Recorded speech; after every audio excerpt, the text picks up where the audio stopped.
أعوذ بالله من الشيطان الرجيم.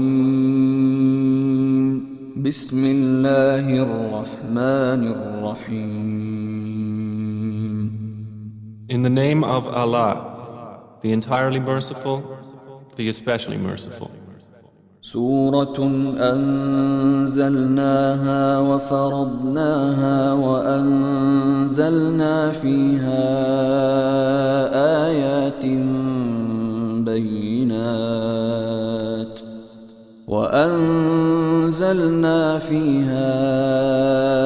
آيات بينات لعلكم تذكرون.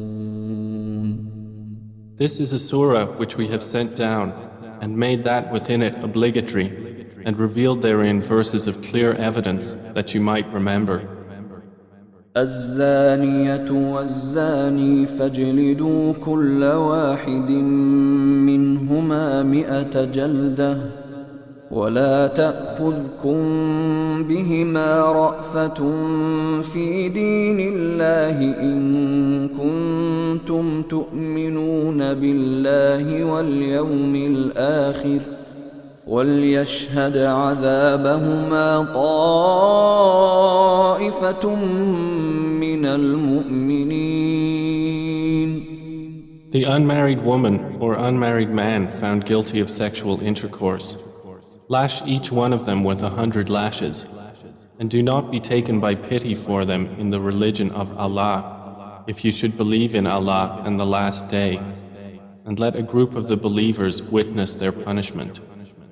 الزاني لا ينكح إلا زانية أو مشركة والزانية لا ينكحها إلا زان أو مشرك وحرم ذلك على المؤمنين.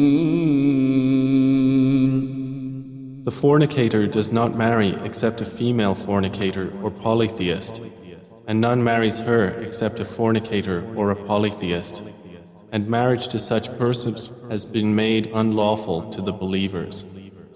والذين يرمون المحصنات ثم لم يأتوا ب4 شهداء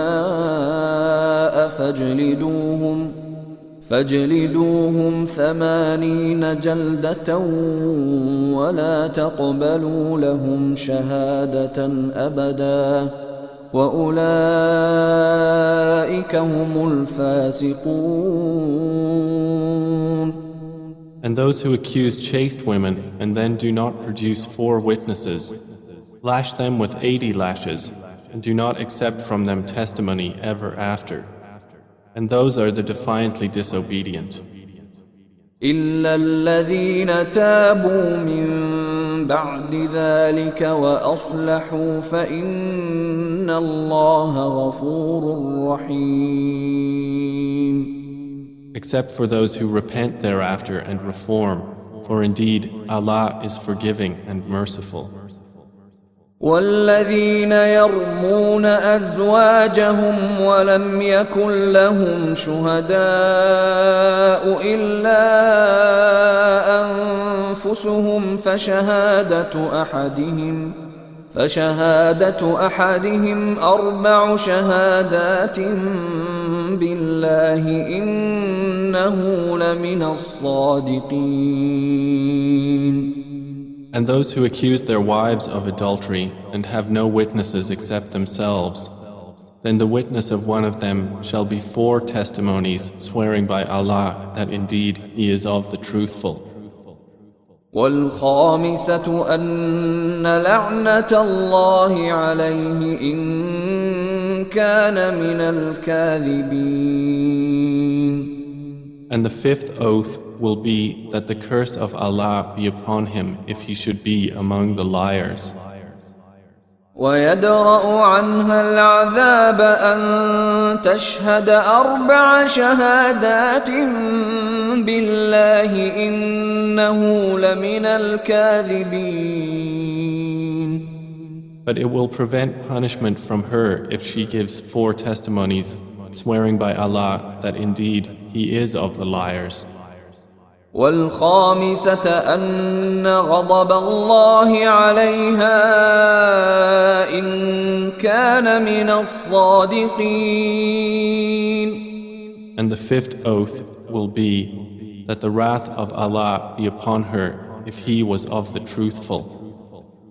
ولولا فضل الله عليكم ورحمته وأن الله تواب حكيم. And if not for the favor of Allah upon you and His mercy, and because Allah is accepting of repentance and wise, إن الذين جاءوا بالإفك عصبة منكم لا تحسبوه شرا لكم بل هو خير لكم لكل امرئ منهم ما اكتسب من الإثم والذي تولى كبره منهم له عذاب عظيم. Indeed, those who came with falsehood are a group among you. Do not think it bad for you, rather it is good for you. For every person among them is what punishment he has earned from the sin, and he who took upon himself the greater portion thereof, for him is a great punishment. لولا إذ سمعتموه ظن المؤمنون والمؤمنات بأنفسهم خيرا وقالوا هذا إفك مبين. Why, when you heard it, did not the believing men and believing women think good of themselves and say, this is an obvious falsehood? لولا جاءوا عليه بأربعة شهداء فإذ لم يأتوا بالشهداء فأولئك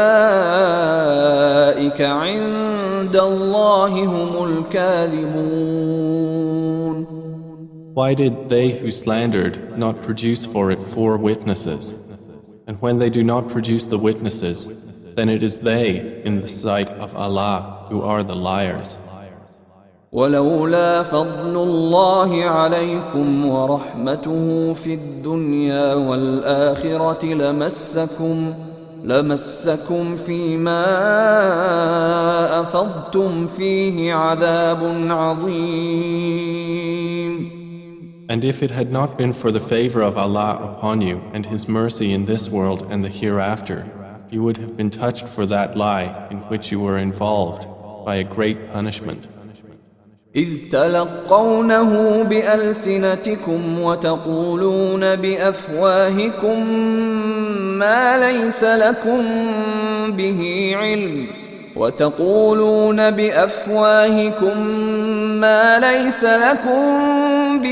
علم وتحسبونه هينا وهو عند الله عظيم. When you received it with your tongues and said with your mouths that of which you had no knowledge and thought it was insignificant while it was in the sight of Allah tremendous. ولولا إذ سمعتموه قلتم ما يكون لنا أن نتكلم بهذا سبحانك هذا بهتان عظيم. And why, when you heard it, did you not say, it is not for us to speak of this. Exalted are you, O Allah. This is a great slander. يعظكم الله أن تعودوا لمثله أبدا إن كنتم مؤمنين. Allah warns you against returning to the likes of this conduct ever if you should be believers. ويبين الله لكم الآيات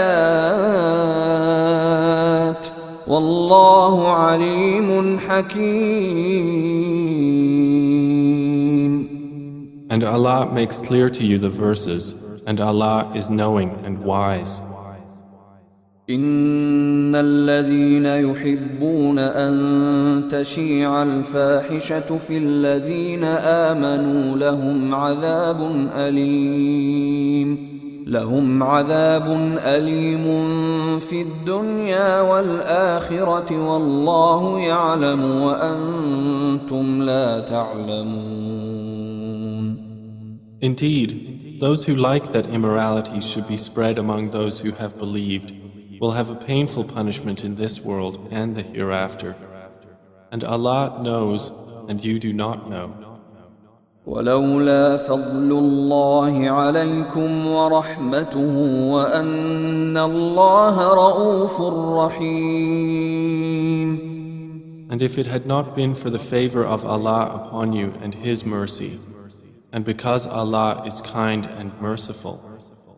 يا أيها الذين آمنوا لا تتبعوا خطوات الشيطان ومن يتبع خطوات الشيطان فإنه يأمر بالفحشاء والمنكر ولولا فضل الله عليكم ورحمته ما زكى منكم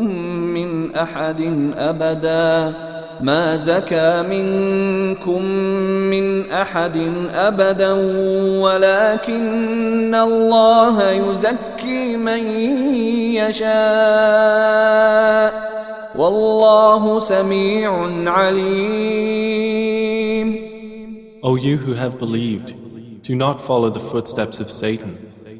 And whoever follows the footsteps of Satan, indeed, he enjoins immorality and wrongdoing.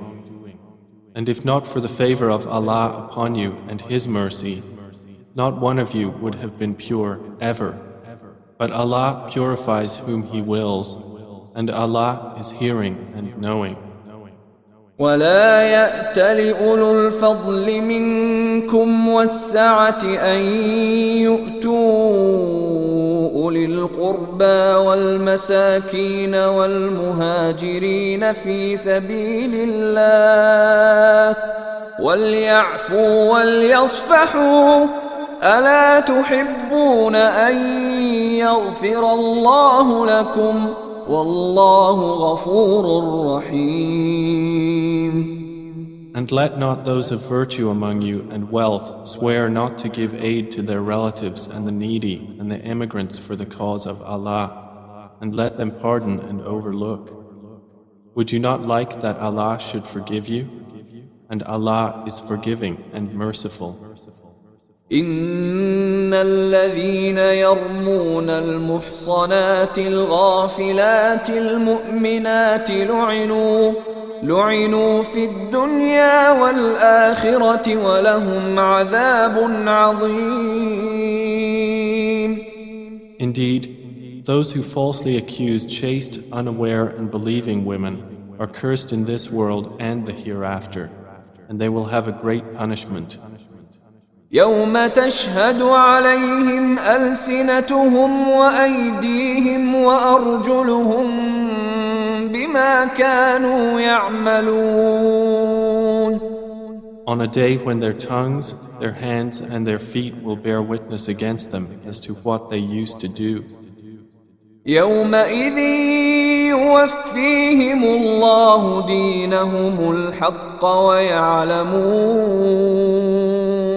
ويعلمون أن الله هو الحق المبين.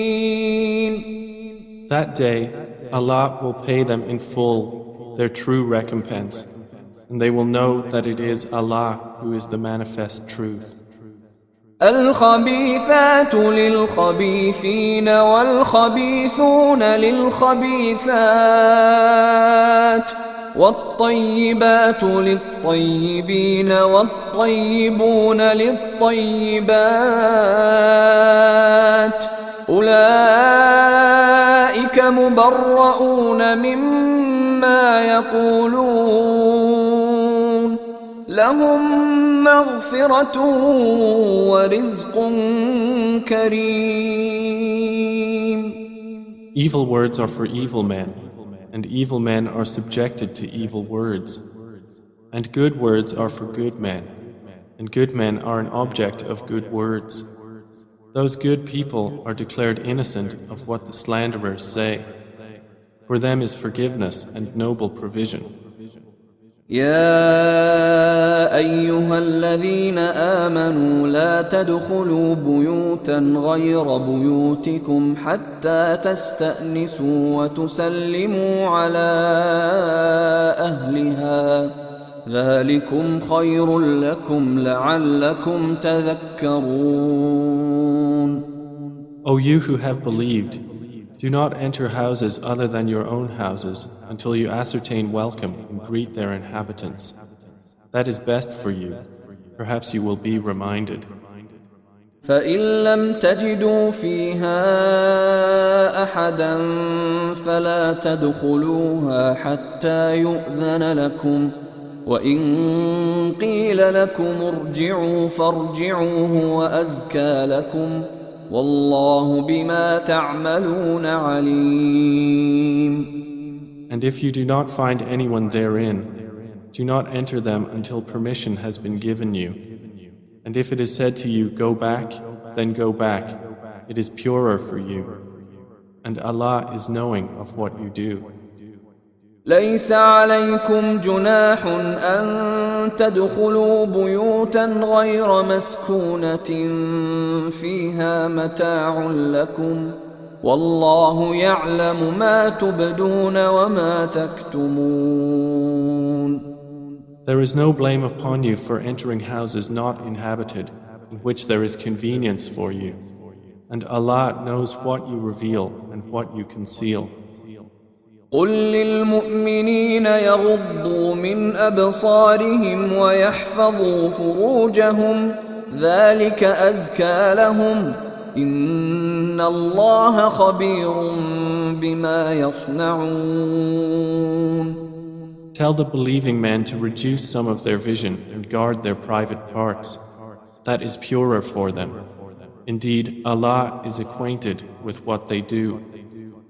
وقل للمؤمنات يغضضن من أبصارهن ويحفظن فروجهن ولا يبدين زينتهن إلا ما ظهر منها وليضربن بخمرهن على جيوبهن ولا يبدين زينتهن إلا لبعولتهن أو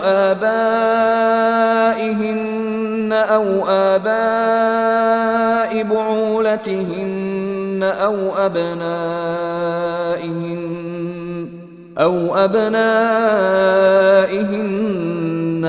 أبناء بعولتهن أو إخوانهن أو بني إخوانهن أو بني أخواتهن أو نسائهن أو ما ملكت أيمانهن أو التابعين غير أولي الإربة من الرجال أو الطفل الذين لم يظهروا على عورات النساء ولا يضربن بأرجلهن ليعلم ما يخفين من زينتهن وتوبوا إلى الله جميعا أيها المؤمنون لعلكم تفلحون. And tell the believing women to reduce some of their vision and guard their private parts and not expose their adornment except that which appears thereof, and to draw their head covers over their chests and not display their adornment except to their husbands, their fathers, their husbands' fathers, their sons, their husbands' sons, their brothers' sons, their sisters' sons, their women, that which their right hands possess, or those male attendants having no physical desire, or children who are not yet aware of the private aspects of women. And let them not stamp their feet to make known what they conceal of their adornment. And turn to Allah in repentance, all of you, O believers, that you might succeed. وأنكحوا الأيام منكم والصالحين من عبادكم وإمائكم إن يكونوا فقراء يغنهم الله من فضله والله واسع عليم.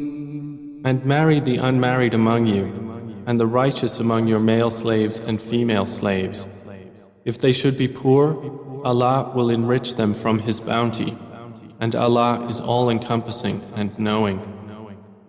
وَلْيَسْتَعْفِفِ الَّذِينَ لَا يَجِدُونَ نِكَاحًا حَتَّى يُغْنِيَهُمُ اللَّهُ مِنْ فَضْلِهِ والذين يبتغون الكتاب مما ملكت أيمانكم فكاتبوهم إن علمتم فيهم خيرا وآتوهم مما لله الذي آتاكم ولا تكرهوا فتياتكم على البغاء إن أردنا تحصنا لتبتغوا عرض الحياة الدنيا ومن يكرههن فإن الله من بعد إكراههن غفور رحيم. But let them who find not the means for marriage abstain from sexual relations until Allah enriches them from His bounty. And those who seek a contract for eventual emancipation from among whom your right hands possess, then make a contract with them if you know there is within them goodness, and give them from the wealth of Allah which He has given you. And do not compel your slave girls to prostitution if they desire chastity, to seek thereby the temporary interests of worldly life. And if someone should compel them, then indeed Allah is to them, after their compulsion, forgiving and merciful. وَلَقَدْ أَنزَلْنَا إِلَيْكُمْ آيَاتٍ مُبَيِّنَاتٍ وَمَثَلًا مِّنَ الَّذِينَ خَلَوْا مِن قَبْلِكُمْ وَمَوْعِظَةً لِّلْمُتَّقِينَ. And we have certainly sent down to you distinct verses and examples from those who passed on before you, and an admonition for those who fear Allah. الله نور السماوات والأرض مثل نوره كمشكاة فيها مصباح المصباح في زجاجة الزجاجة كأنها كوكب دري يوقد من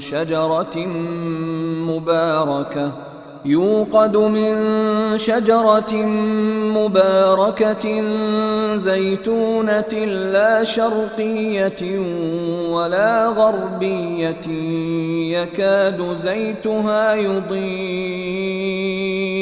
يكاد زيتها يضيء ولو لم تمسسه نار نور على نور يهدي الله لنوره من يشاء ويضرب الله الأمثال للناس والله بكل شيء عليم.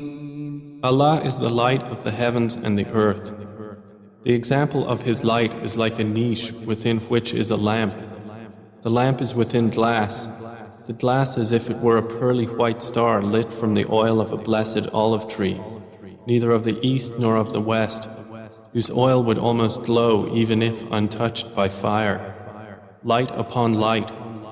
Allah guides to His light whom He wills, and Allah presents examples for the people, and Allah is knowing of all things. في بيوت أذن الله أن ترفع ويذكر فيها اسمه يسبح له فيها بالغدو والآصال. Such niches are in mosques, which Allah has ordered to be raised, and that His name be praised therein, exalting Him within them in the morning and the evenings. رجال لا تلهيهم تجارة ولا بيع عن ذكر الله وإقام الصلاة وإيتاء الزكاة يخافون يوما تتقلب فيه القلوب والأبصار. Are men whom neither commerce nor sale distracts from the remembrance of Allah and performance of prayer and giving of zakah. They fear a day in which the hearts and eyes will fearfully turn about. ليجزيهم الله أحسن ما عملوا ويزيدهم من فضله والله يرزق من يشاء بغير حساب. That Allah may reward them according to the best of what they did and increase them from His bounty. And Allah gives provision to whom He wills without limit. والذين كفروا أعمالهم كسراب بقيعة يحسبه الظمآن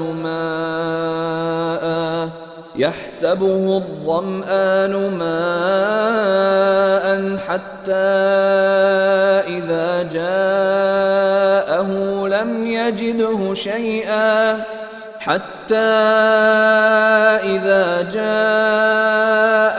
لم يجده شيئا ووجد الله عنده فوفاه حسابه والله سريع الحساب. But those who disbelieved, their deeds are like a mirage in a lowland, which a thirsty one thinks is water until, when he comes to it, he finds it is nothing, but finds Allah before him, and He will pay him in full his due, and Allah is swift in account. أو كظلمات في بحر لجي يغشاه موج من فوقه سحاب ظلمات بعضها فوق بعض إذا أخرج يده لم يكد يراها ومن لم يجعل الله له نورا فما له من نور. Or they are like darknesses within an unfathomable sea, which is covered by waves, upon which are waves, over which are clouds. Darknesses, some of them upon others. When one puts out his hand therein, he can hardly see it. And he to whom Allah has not granted light, for him there is no light. ألم تر أن الله يسبح له من في السماوات والأرض والطير صافات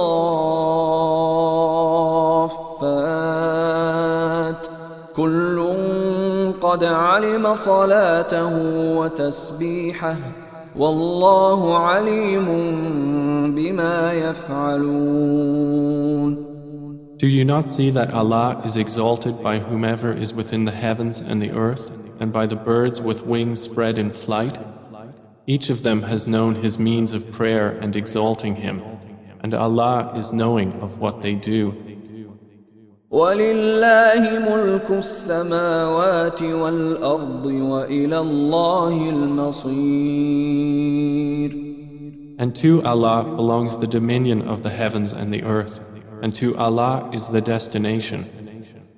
ألم تر أن الله يزجي سحابا ثم يؤلف بينه ثم ثم يجعله ركاما فترى الودق يخرج من خلاله وينزل من السماء من جبال فيها من برد فيصيب به من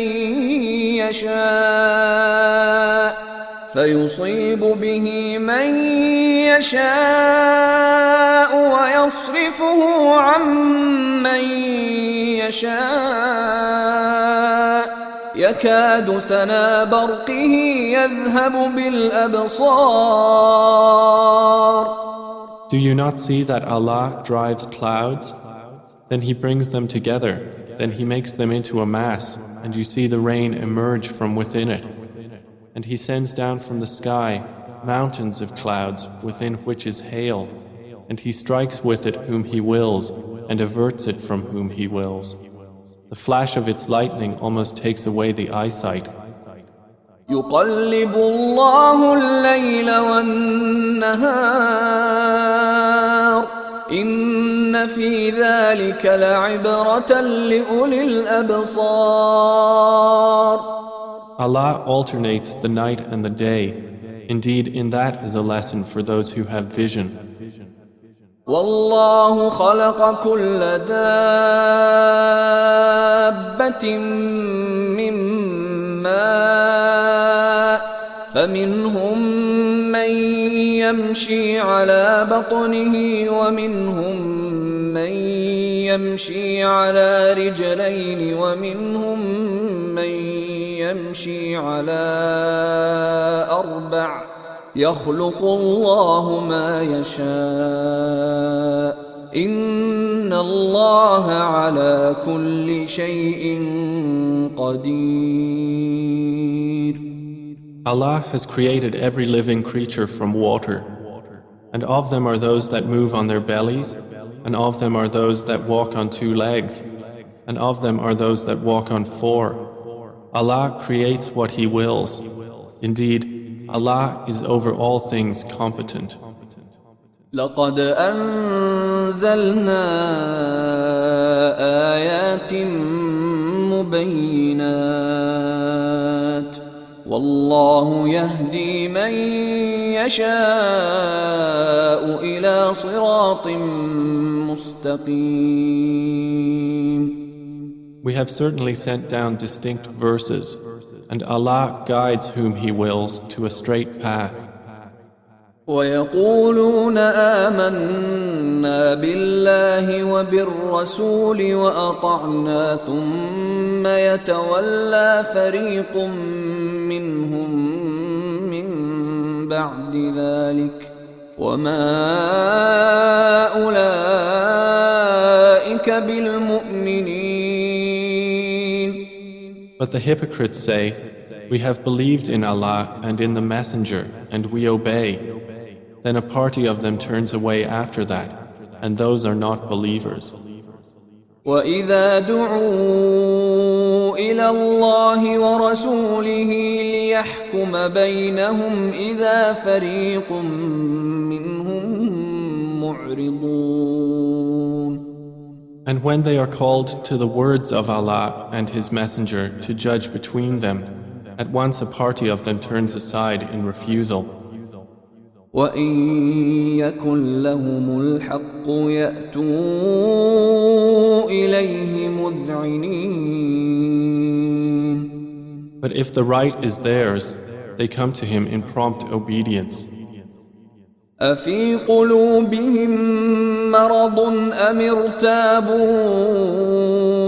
أَمْ يَخَافُونَ أَن يَحِيفَ اللَّهُ عَلَيْهِمْ وَرَسُولُهُ بَلْ أُولَئِكَ هُمُ الظَّالِمُونَ. Is there disease in their hearts? Or have they doubted? Or do they fear that Allah will be unjust to them or His Messenger? Rather, it is they who are the unjust. إنما كان قول المؤمنين إذا دعوا إلى إلى الله ورسوله ليحكم بينهم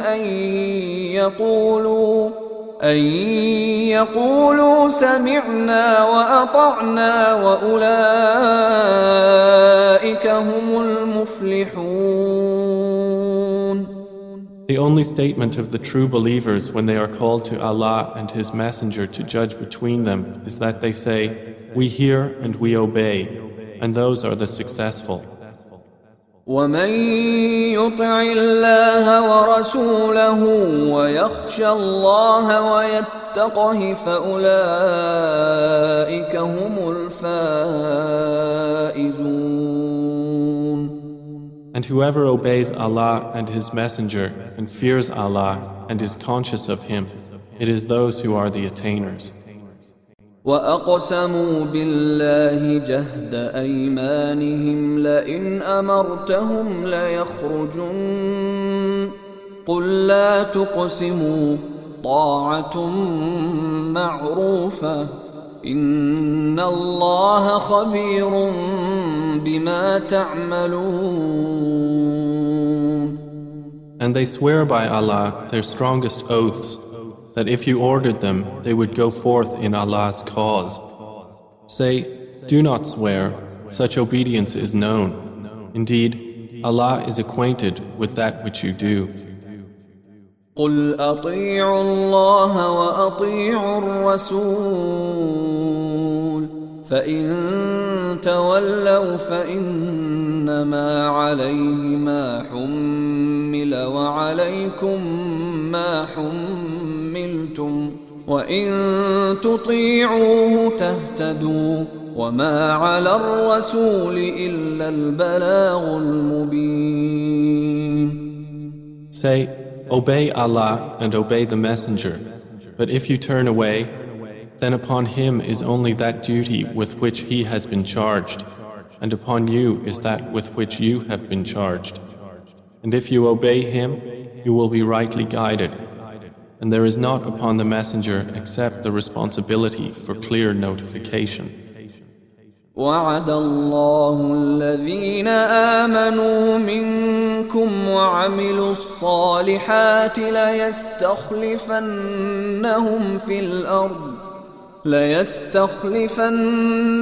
في الأرض كما استخلف الذين من قبلهم وليمكنن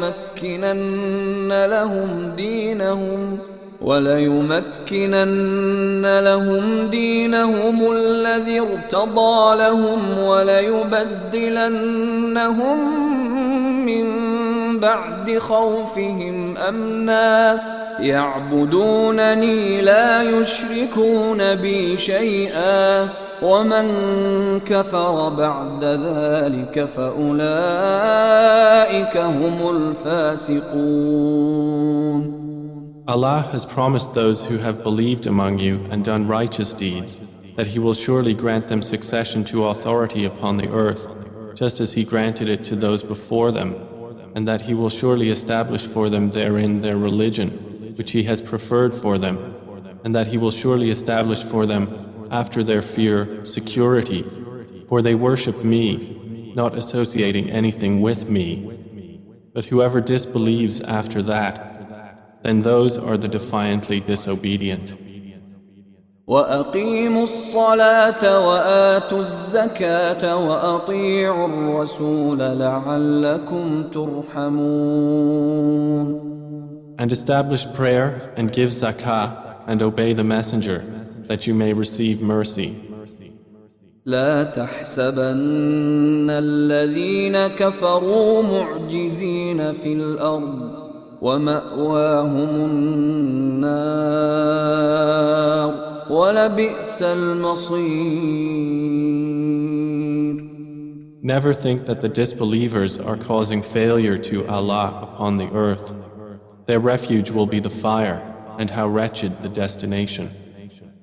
يا أيها الذين آمنوا ليستأذنكم الذين ملكت أيمانكم والذين لم يبلغوا الحلم منكم 3 مرات من قبل صلاة الفجر وحين تضعون ثيابكم من الظهيرة ومن بعد صلاة العشاء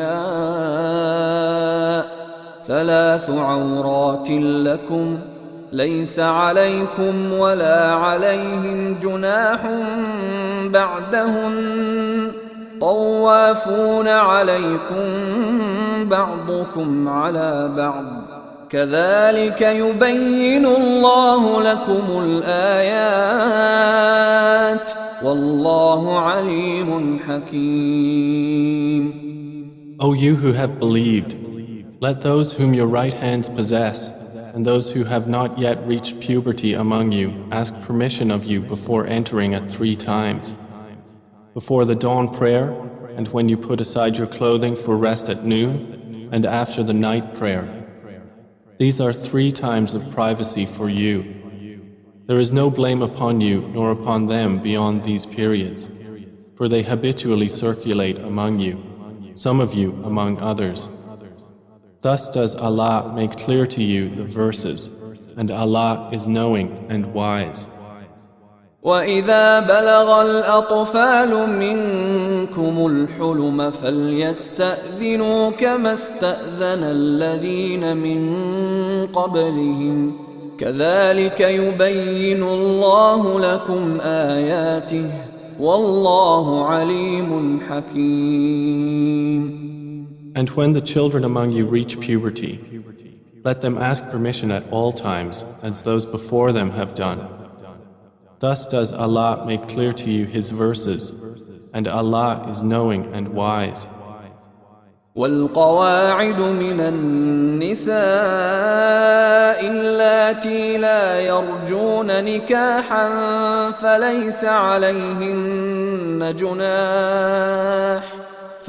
عليهن جناح أن يضعن ثيابهن غير متبرجات بزينة وأن يستعففن خير لهن والله سميع عليم. And women of post-menstrual age who have no desire for marriage, there is no blame upon them for putting aside their outer garments but not displaying adornment. But to modestly refrain from that is better for them, and Allah is hearing and knowing. ليس على الأعمى حرج ولا على الأعرج حرج ولا على المريض حرج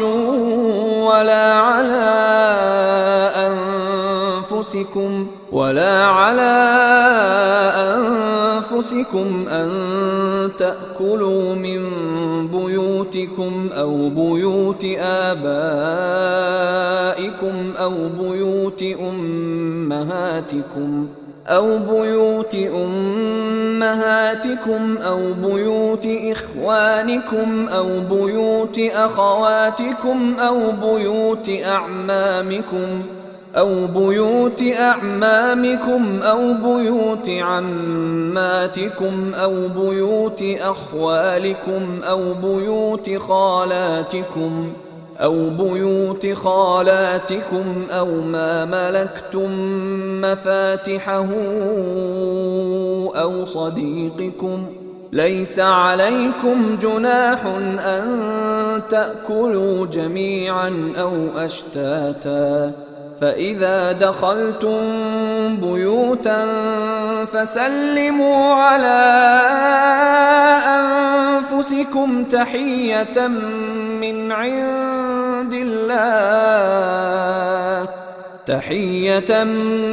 عند الله مباركة طيبة كذلك يبين الله لكم الآيات لعلكم تعقلون.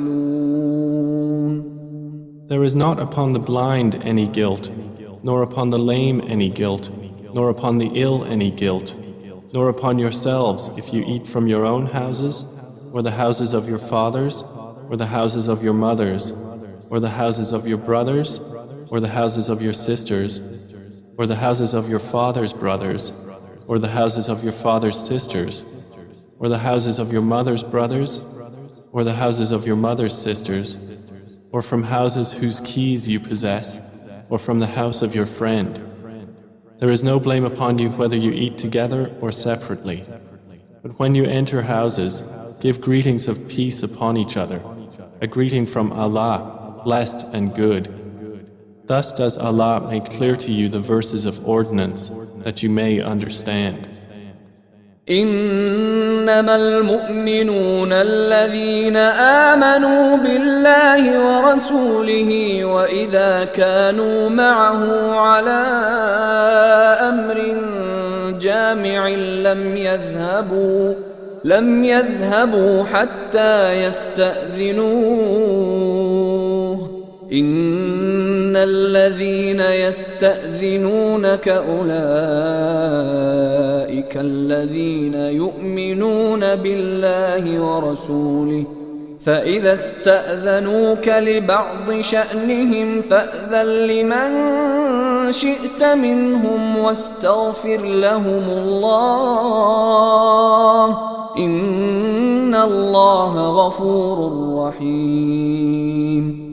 The believers are only those who believe in Allah and His Messenger. And when they are meeting with Him for a matter of common interest, do not depart until they have asked His permission. Indeed, those who ask your permission, O Muhammad, those are the ones who believe in Allah and His Messenger. So when they ask your permission for something of their affairs, then give permission to whom you will among them, and ask forgiveness for them of Allah. Indeed, Allah is forgiving and merciful. لا تجعلوا دعاء الرسول بينكم كدعاء بعضكم بعضا قد يعلم الله الذين يتسللون منكم لواذا فليحذر الذين يخالفون عن أمره أن تصيبهم فتنة أو يصيبهم عذاب أليم. Do not make your calling of the messenger among yourselves as the call of one of you to another. Already Allah knows those of you who slip away, concealed by others. So let those beware who dissent from the Prophet's order, lest fitna strike them or a painful punishment. ألا إن لله ما في السماوات والأرض قد يعلم ما أنتم عليه ويوم يرجعون إليه فينبئهم بما عملوا والله بكل شيء عليم. Unquestionably, to Allah belongs whatever is in the heavens and earth. Already He knows that upon which you stand, and knows the day when they will be returned to Him, and He will inform them of what they have done. And Allah is knowing of all things.